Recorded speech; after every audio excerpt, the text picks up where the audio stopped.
Cheers. And good Cheers. morning from Ciudad Constitución in Baja California, where Belén and I are residing at a little hotel. We say residing because today's the 5th day. It almost feels like home now. Yeah, been lodging a bit more than cycling lately. And we are in the courtyard here this morning with a nice coffee to explain you what it's been like to cycle the Baja Divide route in Baja California. Now, I should clarify, just for the sake of the title, Bikepacking the Baja Divide Explained, that is kind of an all-encompassing thing because we didn't cycle the entire Baja Divide. We skipped quite a few sections, and so if you're looking for a proper route guide that will take you through every single section, there is a Facebook group for the Baja Divide. And there is also several videos online. There's of course the bikepacking website where you can find all about the route. It has a bit of an outdated PDF that is sort of a guideline for the route, but you should be able to find information per section in those places. This video is solely going to be about our impressions and the things that we have observed here on the peninsula, just like what we did in Kyrgyzstan with the Bikepacking Kyrgyzstan explained. So we have a list of subjects once again, and Belén and I will take you through each of them with our own thoughts and impressions. And they go. Bike choice, that's one of the more important things for when you're coming here, the bike that you're bringing. Gear storage, which is another one, because you're going to have to make quite a lot of place for water and food. We'll get to that in a bit. Arrival, departure, and transport of your bike in most cases. Season and temperature, which it's already 35 degrees at this moment and we're only sliding into March, so it's quite an important topic as well. Finding food and finding water, things that sustain you on a bikepacking trip. Currency and costs, which was quite a surprise for us. Accommodation, such as this hotel. Terrain, flora and fauna, which I have some pictures to show you. It's out of this world. It's a crazy place. Baja California is very beautiful. And then as the latest, wild camping, which has been nothing but spectacular over here. So that's the list. And why don't we start with bike choice? You want to get into the bike that we brought here? Yeah, well, we brought our two-terrain Outbacks. It's our rigid mountain bike frame bicycles, and they are tanks. They're solid. We know they can get through everything, so it was the clear winner. We've been riding on them for the past year, and we've really loved them. No problem so far. No, nothing at all. Can really trust them. Yeah, the gearbox and the belt have come in very handy. As you can see, here I am just climbing my way up the various passes. And on that terrain, the rocky and sandy terrain, the tires have come in very handy. The flat handlebars have come in very handy. The rack has been great. And yeah, just to outline all of those parts and the reasons for why you should take them. The flat bar is kind of the most important thing on the bike because you'll have a lot of range with movement. The longer your bar ends are, or the wider they are, the more movement flexibility you have out on the trail, and you're going to need that with all the pebbles and little rocks that are covering almost all of the Baja Divide. So a wide handlebar is a good idea, much better than a dropper bar, because that is just going to be too narrow and a bit too fiddly. The fork that we brought is just the regular carbon fork that the Outback is spec'd with from the factory. And we brought that as a kind of test to see how far this carbon fork can go. It's going strong, nothing has happened so far, and so we can recommend bringing a rigid bike because for us it's been fine, mainly due to the fact that we have gone tubeless on this trip. So no tubes in the tires. The tires are Hans Dampf tires from Schwalbe, 2.8 in width on 27.5-inch wheels, and that combination has made for quite a lot of suspension on the trail because with tubeless tires you can let a bit of the air out, you can basically deflate them slightly to allow for a bit smoother rolling, whereas with tubes you can't really do that. Plus there's a lot of cacti here and a lot of spikes and you'd just be patching your flats all the time. We haven't seen a single person using a fully bikepacking setup, meaning the saddlebag. Everyone was using panniers, or just everyone was using panniers, a little bag strapped to the rack. The reason I would say is that you have to carry food for multiple days and water for multiple days, so you therefore need the surface area on your bike to strap extra food and extra water. Yeah. In the past few days, we've also been cycling with another cyclist that has tagged along since Mulegé all the way until here. His name is Tom, and he's riding with a roll-off gear hub in the rear wheel and a chain. And we've had quite a lot of conversations on why the belt would be a better option for this trip, mainly because you'll just need some silicone grease to take care of the squeaking because of the dust from time to time. You don't need anything else than that. And there's been quite a few cyclists telling us that their chains got so dry that they had to oil at least every 2 or 3 days and then also clean them every once a week. So chain seems to be quite a bit of a problem here. And of course, if you have exposed gears, that is going to be an issue with all the dust and some of the river crossings later in the stage. So yeah, we can recommend the gearbox and the belt, but you already knew that. Yeah, just keep in mind when you come and ride this route is focusing more towards a hardtail bike than a gravel bike. Yeah. So yeah, just so that you can situate yourself on what type of terrain you're gonna find and therefore what type of bike you should bring. Exactly. And then gear-wise, next subject, you need to really take into account space in your bags. Because whatever you bring, you're gonna have to have maybe 1/3 more in space for food that you're going to have to carry for multiple days, and water, because it's a dry peninsula. Baja California is quite a desertic place, so you're going to have to carry a lot of your own water, and so you'll need space in your panniers.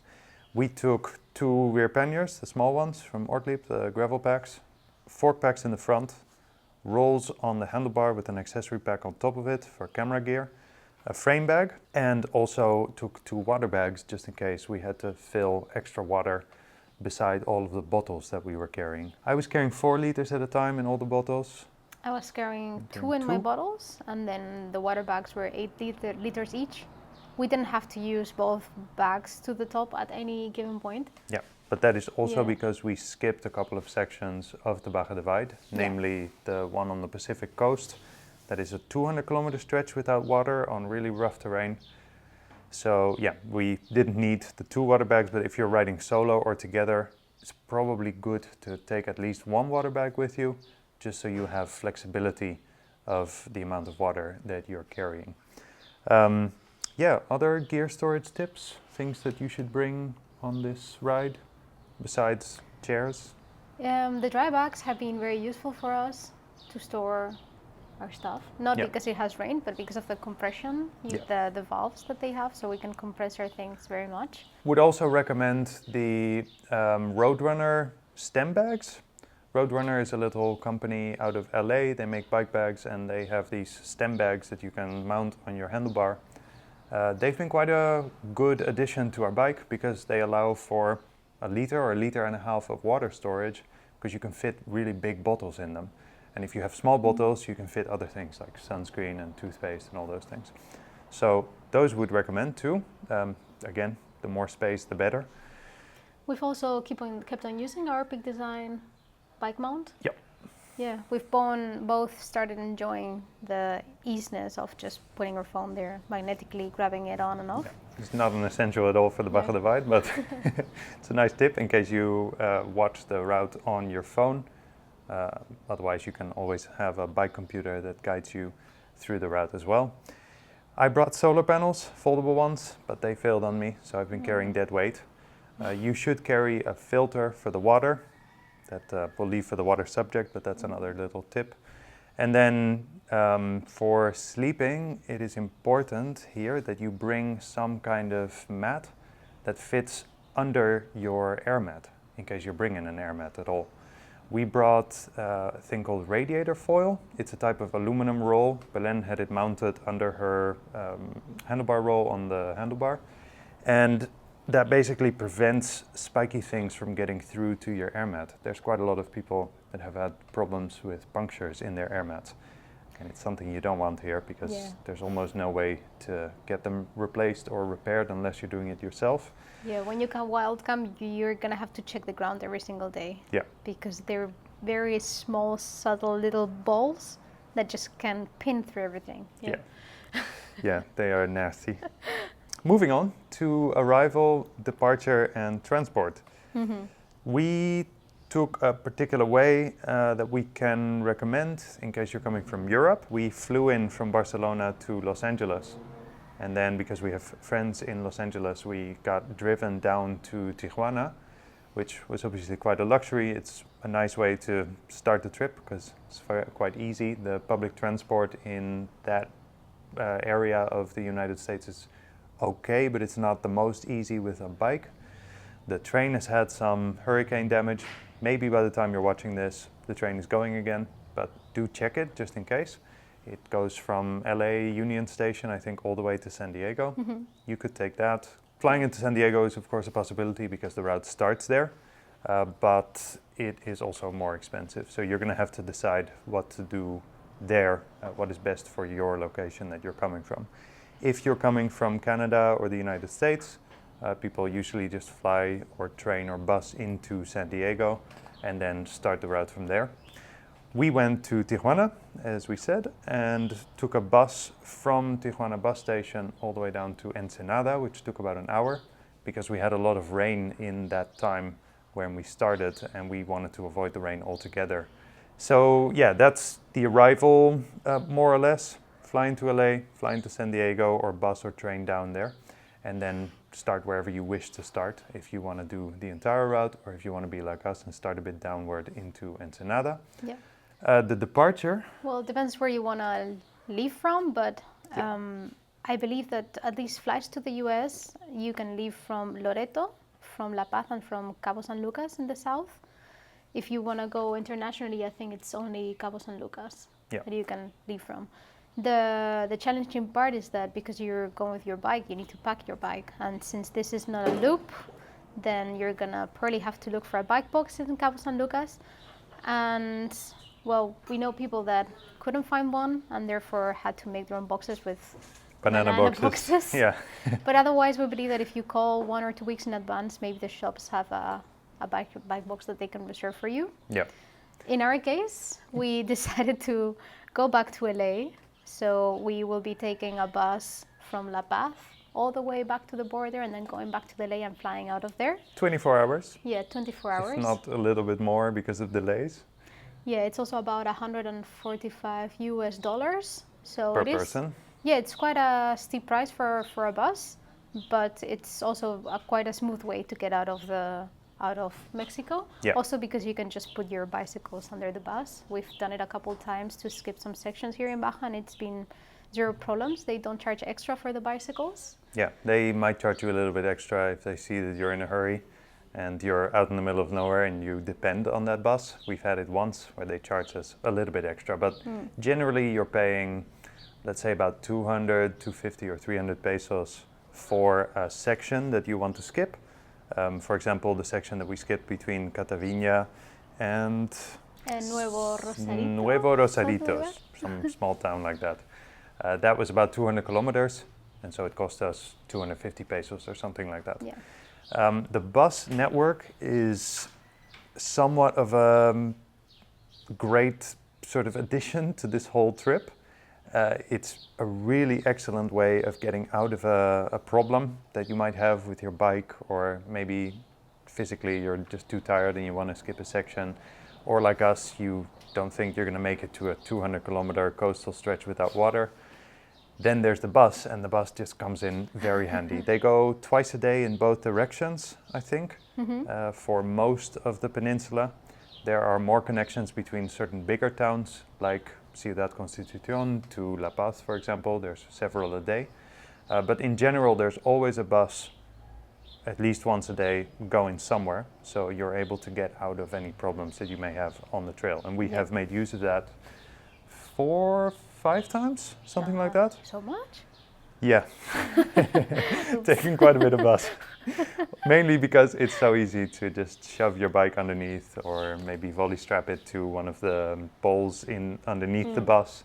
They sometimes have more space, sometimes have a bit less because people are packing it with suitcases, but generally they're very friendly about it. They're used to it, and so it's easy to take your bike on the bus, which makes it quite a pleasant way to skip a section or get out of an issue. Well, there's a lot of people that also decide to take the ferry to mainland once they Right. reach La Paz. Yeah, This is usually to Mazatlan.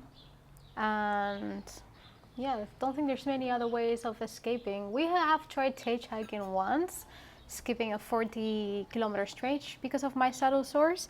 And it was pretty easy, right? It took us 15 minutes, more or less, to get a ride. It seems like Mexicans are used to hitchhikers, and they also have a lot of big trucks, so it's perfect to carry our bikes. a lot of pickup trucks. And Mexicans are very friendly overall, so we've had Yeah. good experiences with that too.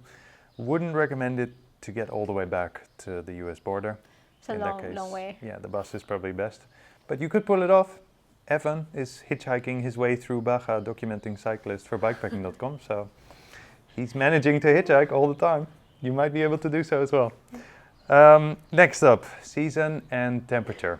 So the best season to ride the Baja Divide and Baja California as a whole is between November and March. Yep. And if you get into March, expect it to get pretty hot in Baja California Sur, the southern state of the two. Currently, it's about 35 degrees during the day, and we're in March 13th, I think, at the Yeah. moment. So middle of March, it's already scorching hot, and it's just going to get hotter. You Yeah. don't really want to be here at the end of March anymore. And seeing that the route goes from north to south, you should always cycle it like that because of the prevailing winds. You're always going to end up in the south as the end, which means that if you have a high temperature, it's going to be harder to ride, especially because you'll have to watch your water more and more the further south you go. Also because with the heat come the creatures that Yeah. have been lately waking up. We've seen a few rattlesnakes in the past week. Some scorpions. And, yeah, the scorpions, and apparently around springtime the tarantulas will also start popping up. They lurk out of the ground, visiting your tent. Yeah, so watch out with that. On the other hand, there is the other side of the temperature, which is the cold in the north. Yeah. And actually, throughout most of the trip, we had pretty chilly evenings, sometimes even frozen mornings, with the water almost freezing over in the bottles. So, because it's a desert, of course, it's going to be hot in the day and cold in the night. And in January, December, and probably also February, you might have more issues with cold in the night than you might with sun and warmth in the day.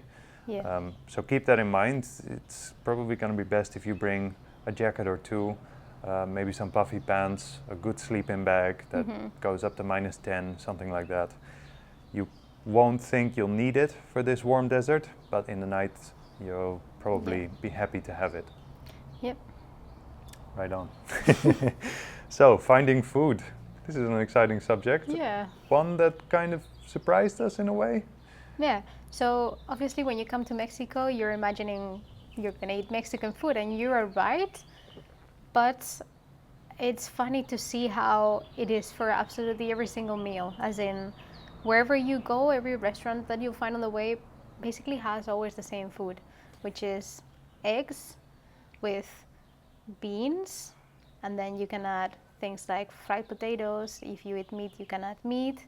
Then they'll offer also burritos with quesadillas. And we're talking restaurants that are not in the cities, as in side roads, or maybe when you hit a ranch, that they also offer food. Exactly. You'll be able to find all kinds of soft drinks and instant coffee pretty much everywhere. So the diet is not too great, but for a bikepacker, it's pretty pleasant because, think about it, you'll probably want some salt and crave some fats. So this is great food in a sense. And I usually travel as a vegan, so for me it's been a bit challenging in the beginning, and I incorporated some eggs here and there just to get a bit of extra substance. And then I filtered them out as I went throughout the trip, and actually found it quite easy to eat vegan in this peninsula because of the beans and the fries and the tortillas. You just want to watch out with lard, because they put a lot of lard in different things. Met some other people that have been paying attention to that, and generally it seemed pretty easy. For the shops, It gets even easier. For example, we've had a lunch every single day that consisted of tortillas, bean paste, no surprise there, lime, corn, salsa, avocado, and sometimes even like crisps or things inside them. Lately, especially thanks to Tom, Yeah. who inspired us, we've also implemented the tortilla with banana, peanut butter, and dates. Yes, which could as well be your breakfast. We Yeah. do oats. Oats are also easy to find here, and you can find dried fruit in some places. Namely, Yeah. San Ignacio has dates because it's an oasis town, and they're not easy to be found in most other places in Baja California. So, yeah, every place sort of has maybe a specialty or two that you can pick up on and then take with you. But generally, the selection stays the same.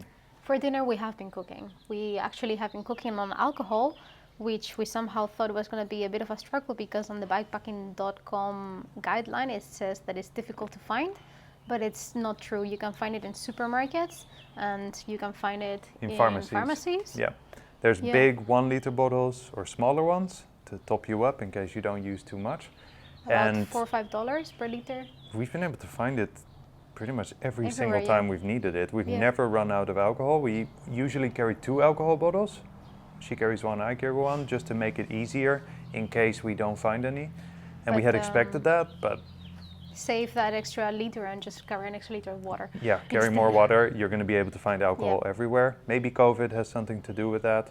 As we said before, the bikepacking route guide is a bit outdated, and they might want to update the alcohol comment because, it was pretty easy to find these bottles everywhere and nowhere. And another funny thing on the shops are the monodoses. Oh, right. It's so funny because you can find food in little packages that will feed you for one meal. We haven't seen that anywhere else, right? Yeah, monodoses are somewhat of a bikepacker dream because you can buy things for just a few days and they don't go stale on you. Yeah. And we've truly never really been able to find that elsewhere. Finding water, on the other hand, is a bit more tricky. This is a subject that probably deserves quite a bit of attention and preparation before you come to Baja California. I think especially in the northern section, because the towns are a bit more separate from each other and the ranches are too, therefore you need to carry more water. Yeah. I feel like here in the south, every day you were able to hit something and therefore you only had to carry water for 24 hours. Yeah. But in the north, our longest section without water was section 7, the one of Valle de los Tirios.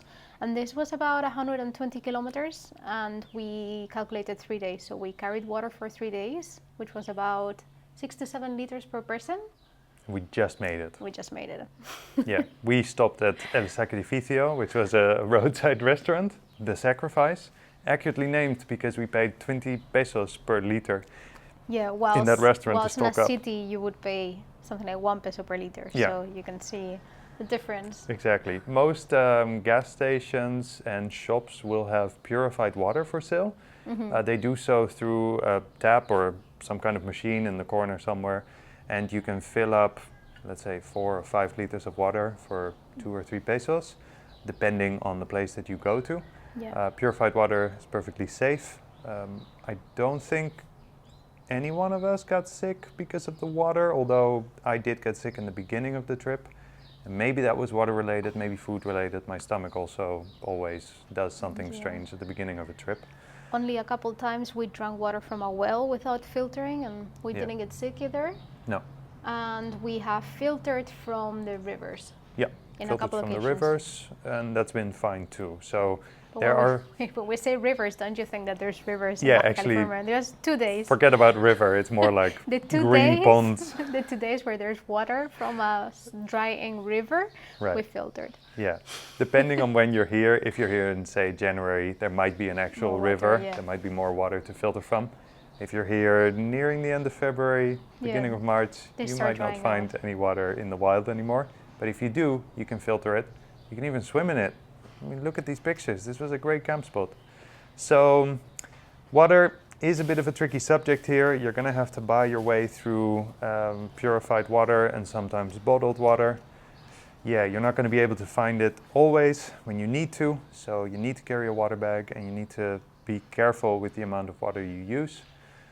Use a lot of wet wipes instead of washing yourself with soap and water. Next up, currency and costs. Pesos. So Mexican pesos as a little reference, at least with euros. I've been doing the quick math with 20 pesos to 1 euro, which in dollars, I guess it's 20 pesos to 23, to $1.3. Yeah. That is at the moment in early 2023. Maybe that changes. It's usually described as a dollar sign, so don't get confused. If you have to pay $100 somewhere, that means 100 Mexican pesos. Yeah. The Mexican peso is mostly used as cash, although here in the south you can pay quite a bit more by card. Maybe also in the north. Well, in the cities you can usually pay most things by card. Yeah. Maybe not on the restaurants or smaller shops. Definitely not on the food trucks. Yeah. But usually accommodations you can pay by card if you're in towns, and the nicer restaurants you can also pay by card. We also noticed that the cash machines, they have quite a low limit on money you can take out. Sometimes around 5,000 or 6,000 pesos, which is not much when you're depending on a 1 or 2 week stretch without an ATM. Since we travel by bike, we just are slow. But so far we've managed. Yeah, so far we've managed with the cash. We've never had any problems with the ATMs, but it is true that they are sometimes out of service or they have a limit. Yeah. So just always bring enough, and maybe especially at the beginning, make sure you can take out some cash, some Mexican pesos before you come here, or right when you come here at the start, so that you have enough to last you for a bit in case you have any issues with an ATM. Yeah. Regarding pricing, must say that we both have been drastically scandalized. I was going to say surprised, but okay, we've both been scandalized at how the prices are much higher than what we were expecting here in Mexico.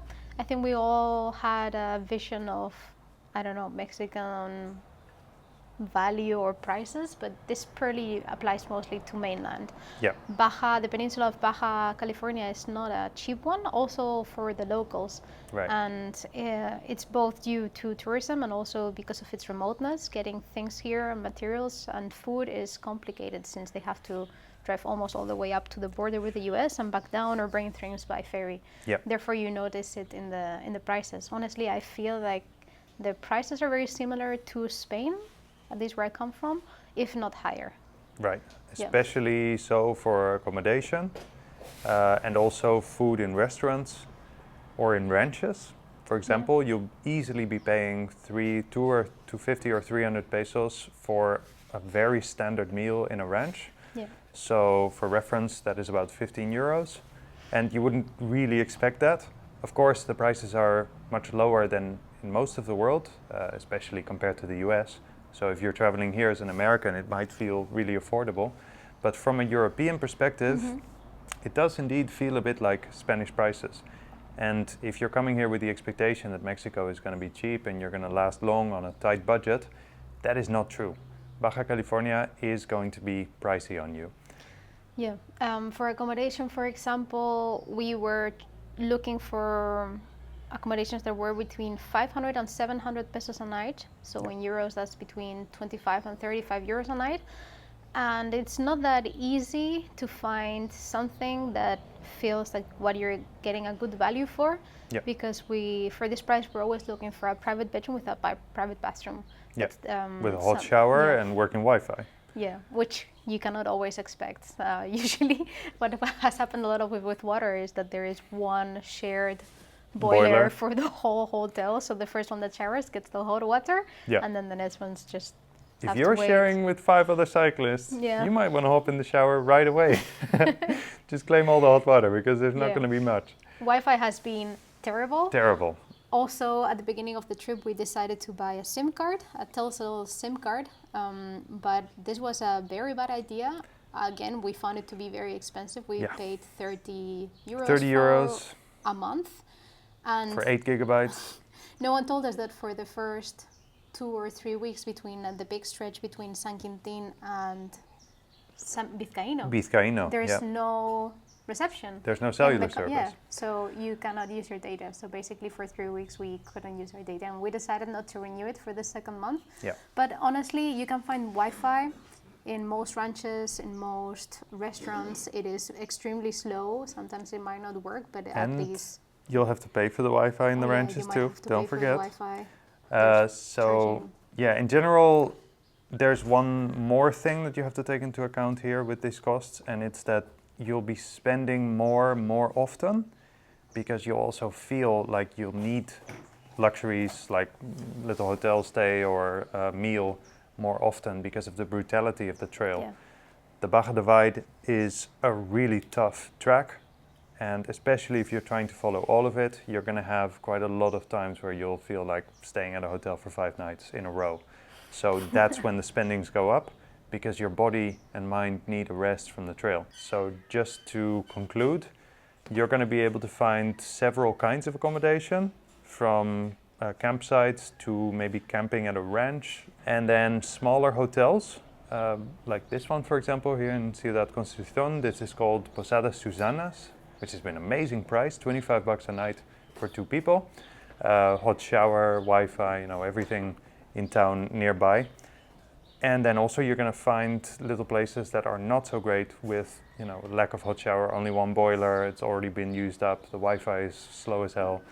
You're going to be able to find this variety. Of course, you're also sometimes able to find very high-end hotels, especially in San Ignacio and some of the other more touristic towns.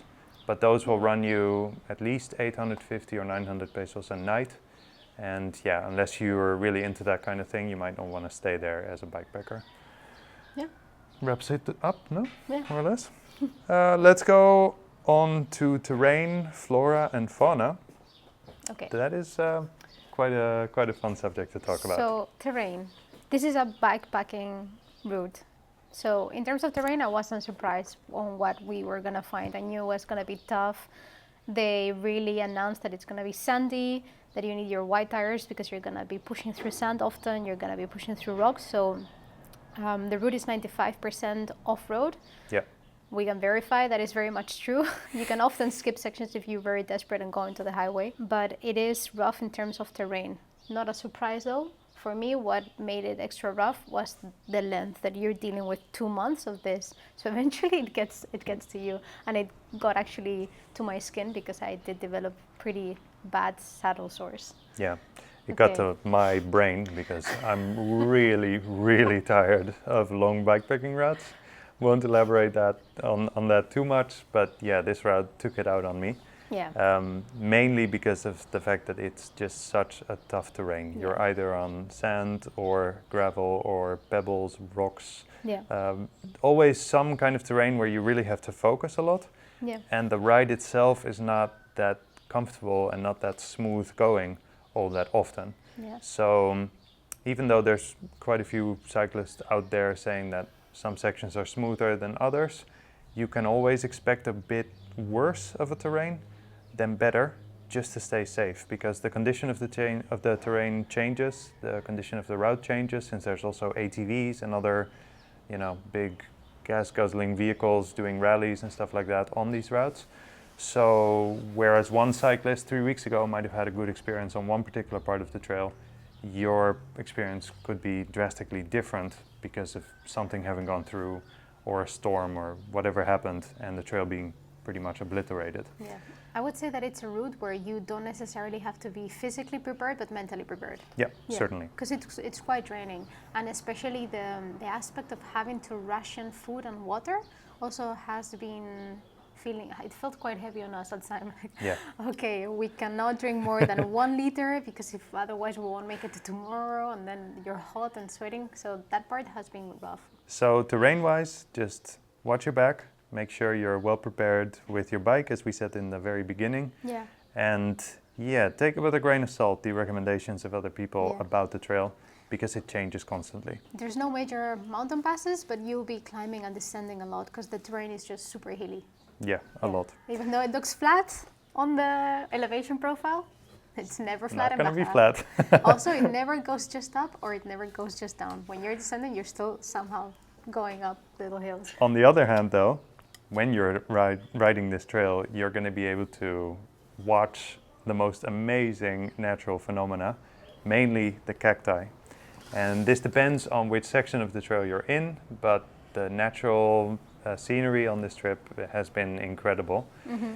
The Valle de los Tirios and also the stretch to the San Borja mission. Basically, section 7 and section 9. Yeah, they've been Amazing. just out of this world, Yeah. mainly because of the mix of cacti that is around you all the time. It feels like you're riding through a botanic garden for multiple days on end. You can go close up and inspect every cactus and you'll see that they're all different. They have a myriad of colors and shapes. And that is also the area where the therios grow, which are they just grow in this part of the world, basically between section 7 and section 9. Yeah, they're like the spines Divide. of cacti, but they have the most incredible shapes. It felt like alien kind of creatures growing from the ground because they just curl like maybe around. any moment they'll just start moving like that tree in Harry Potter. Yeah, It and was, we were wondering if they never recorded a movie there because it's the perfect location for some Right. sort of extraterrestrial movie. Yeah. Welcome to Planet Therio. Yeah. So yeah, the flora in Baja California is something very Unique. special and it's absolutely worth coming for. Oh. Hey. As for the fauna, as we've already said, they're just about to wake up now with the heat coming in. Scorpions, snakes, spiders, the savage creatures of the North American continent. You'll find them here. For big mammals? Well, in the north there were a lot of coyotes. Right. We barely got to see them. You got a couple close-ish encounters. Yeah. But they're shy animals, and you mostly hear them at night howling. Yeah, Howling? they run away from you on the trail if you encounter them there. We heard there's pumas. Yeah, there's apparently mountain lions, but we haven't Never seen saw them. them. Never saw them. So no worry there. And we occasionally saw also dolphins when we were cycling by the Pacific side. Yeah. I've heard sea lions Oh. also. We've seen a lot of pelicans Yeah, and falcons. very beautiful birds. There's an array of, what are they called? Colibri. Colibri, yeah. Hummingbirds. Hummingbirds. The hummingbirds are Yeah. plenty, and there are so many different kinds of them, Yeah. so many different species.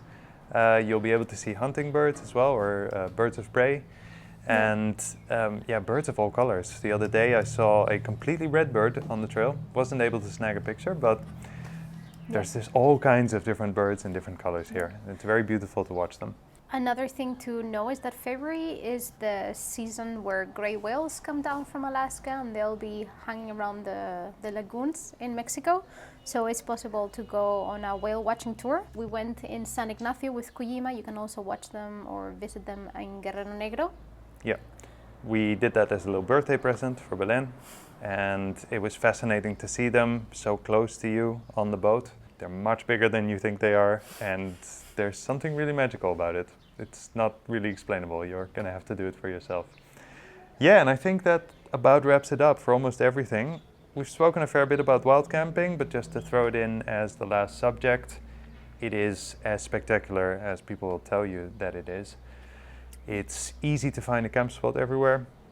You're going to have to sweep the ground a little bit for all the spiky thingies, but yeah, you can see here on these photos, we've camped in so many incredible spots, surrounded by the most amazing natural phenomena.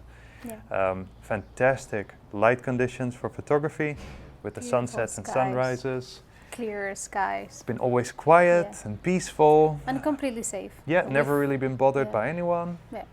Top 5 camping experiences in all our travels. Yeah, definitely. For sure. Yeah, other Maybe than the spikes.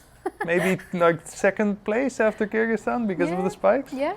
We have been using a new tent, the Vexel tent, the Exogen 2, and that's been great with the mats that they also sell, the Nubo mats, with this radiator foil underneath them.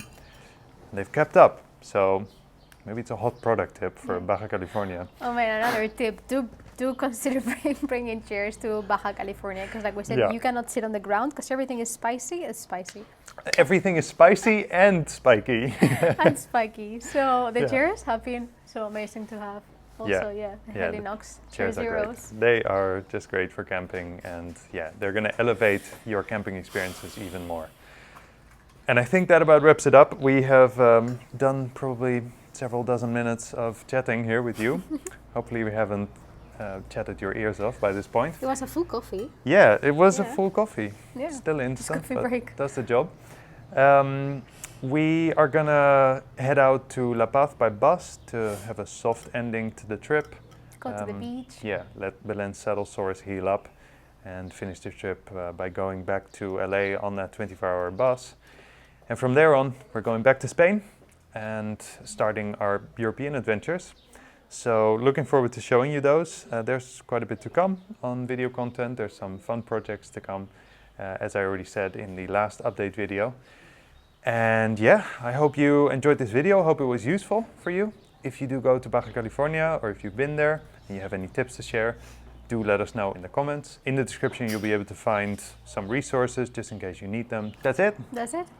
We're just gonna move because the sun is gonna hit us soon, and Yeah. that means we're gonna start melting. We're gonna be fried one more time. Okay, see you later.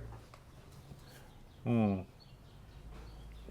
need some water now. Good. Yeah. Water, brush your teeth, Brush your teeth. go hide inside. Yeah. All right, let's do it.